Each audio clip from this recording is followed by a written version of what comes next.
Let's give a warm welcome to Harana Jeeb, Nefai and Ken. Sa'yo ako'y natutulala, bawat bang ako'y napapanganga. Pangkalawakan, taglay mong kagandahan, di kayang pigilan na ika'y sulyapan. O Diyos ko, o Diyos ko, bumaba na naman ang Diyos ng kagandahan. Diyos ko, o Diyos ko, ubos na naman ang oras kakaisip sa'yo. Di ko alam kung bakit di mo naman ako inakit. Sadyang kibilis ng isip ako, agad ay napaibig mo. Sa iyong ganda talagang wala nang hahanapin pa. Para bang buhay na ako, kahit patay na. Huwag kang mag-alala, di ka mag-iisa. Dahil handa akong samahan ka sa pagtanda. Kaya't pasensya na kung ako'y nataranta. Ganto talaga ang feeling pag ako'y napaibig na. Sa iyong ganda ako'y natutulala, bawat hakbang ako'y napapanganga. Pagkalawakan, taglay mong kagandahan, di kayang pigilan na ika'y sulyapan. O Diyos ko, o Diyos ko, bumaba na naman ang Diyos ng kagandahan. Diyos ko, o Diyos ko, ubos na naman ang oras kakaisip sa'yo.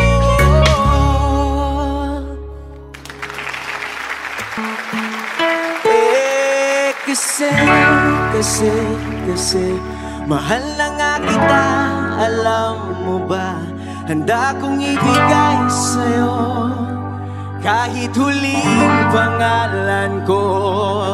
Biglang nagbago ang ating pagtitinginan. From friends ay nag-evolve, she's nagkaibigan. Ang heartbeat ko'y walang mintis pag ikaw yung nag-kiss. Ang tempo ng kanta bigla na lang bumibilis. Ganto pala ang pakiramdam kapag ikaw ay tinamaan ng angatal na umutal.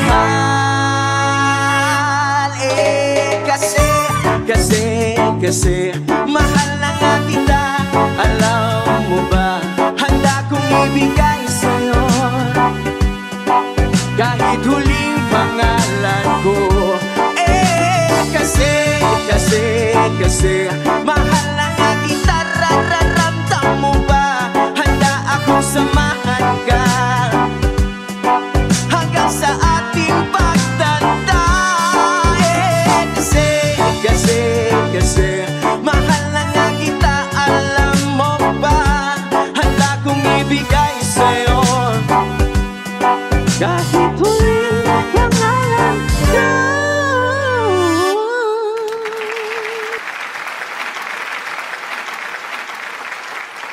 Harana Jeeb, that was an absolutely phenomenal performance. Both Josa and Ekasi were a powerful blend of talent and heart. We all felt the journey in your voices. But now let's see how the judges and your mentor interpret this incredible evolution. All right. I love your audition song. It's so catchy. And ang maganda, Nefai, talagang markado kung sino ka, no? As a songwriter. Lumalabas yung voice mo kung sino si Nefai as a songwriter. I love the wordplay, especially the parang buhay na ako kahit patay na. Diba? It's so amusing, diba? Kung paano mo pinagsama yung dalawang yun. Ang galing-galing ng part na yun, especially. Gusto ko, actually, pag tinitignan ko, parang may pagka-poetic pa nga yung lyrics mo, pero nagawa mo siya in such a way na it doesn't sound like it. It sounded very simple. May mga words kang ginamit na medyo malalalim, pero dahil na contrast yung music mo na reggae, na parang, ang sarap na feel, di ba? Chill. Ang daling tumulas sa bibig ng mga salita. Pagdating naman sa'yo, Ken, I enjoy your performance. You know why? Because it feels like you're enjoying the song. And that's very important. And I hope all the interpreters take note of this. It's very important for the interpreters to enjoy the song.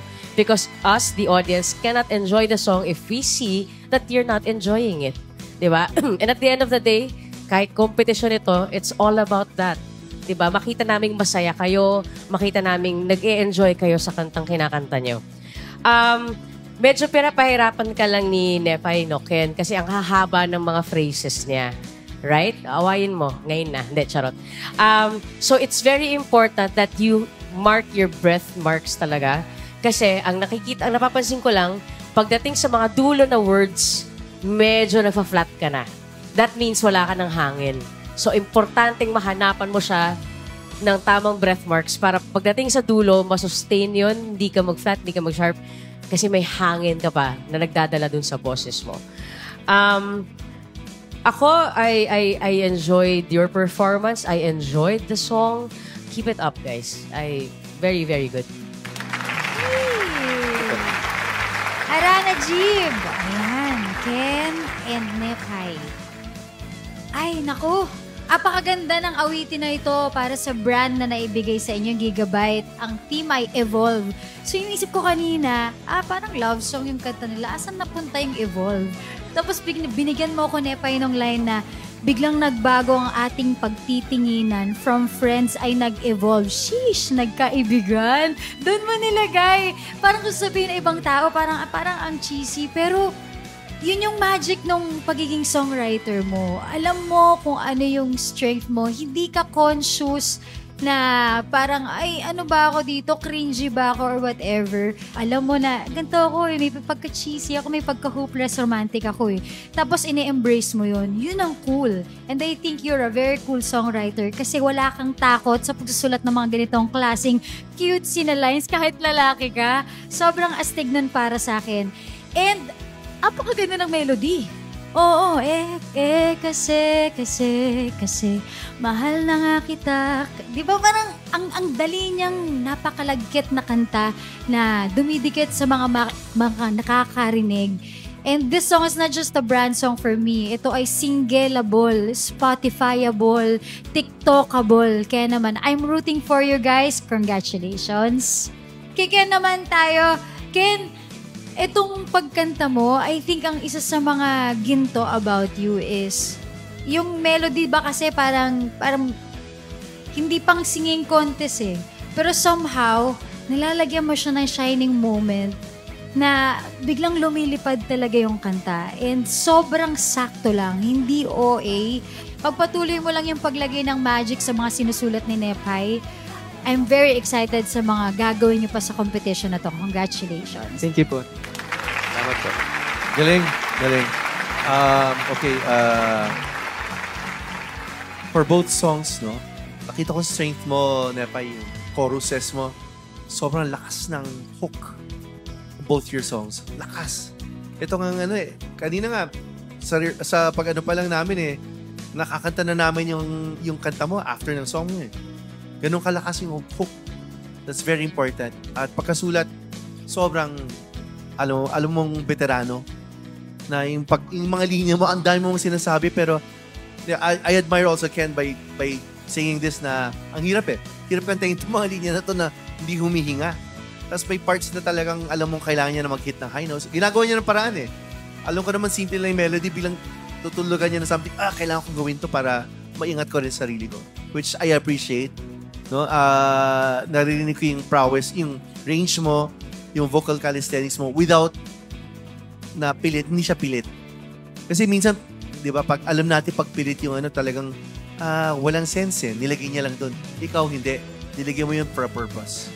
No? Very good. At hindi hard sell yung kanta, hindi hard sell yung pagkakanta mo rin, Ken. So, tama rin balance for everything and I admire for it. Sana magpatuloy nyo and congratulations, you made it this far. Thank you. Mga tol, hanap yung ibang klase yung songs na pinerform nyo ngayon. Tuwang-tuwa kami dahil yung mga kanta, yung brand song, yung audition song nyo, hit song material. Hit song material talaga siya. I mean, sabi nga ni Paolo, after kinakanta yung song kasi catchy. Ako hanggang ngayon kumakanta siya sa utak ko Alam mo yun? Parang May ganun siyang dating. Ang bilis maalala. Kumakabit siya sa emosyon. Alam mo yun? Parang, and kung paano mo siya in-interpret, Ken, parang, totoo lang eh. Alam mo yun? Parang ang bright ng lahat. Alam mo yun? May araw, may naka-shades, alam mo yun? Parang may ganung pakiramdam siya sa akin. May feel good siya na binigay. Kaya, napaproud ako sa inyo ng sobra dahil, alam mo, kung itutuloy-tuloy nyo to at dahil consistent yung tunog nyo sa audition song, sa brand song, consistent, kung itutuloy-tuloy nyo na ganyan, I think matutupad nyo yung mga pangarap nyo bilang artists. Diba? Kung paano mo siya pinerform at ininterpret kanina, technicality aside, diba? Imagine ko na may banda sa likod, may malupit na LED juice, may ilaw na solid. Alam mo yun, parang feeling ko pinanganak kayo para maging artists talaga. Kaya congratulations. Thank you po. Thank you. Salamat po.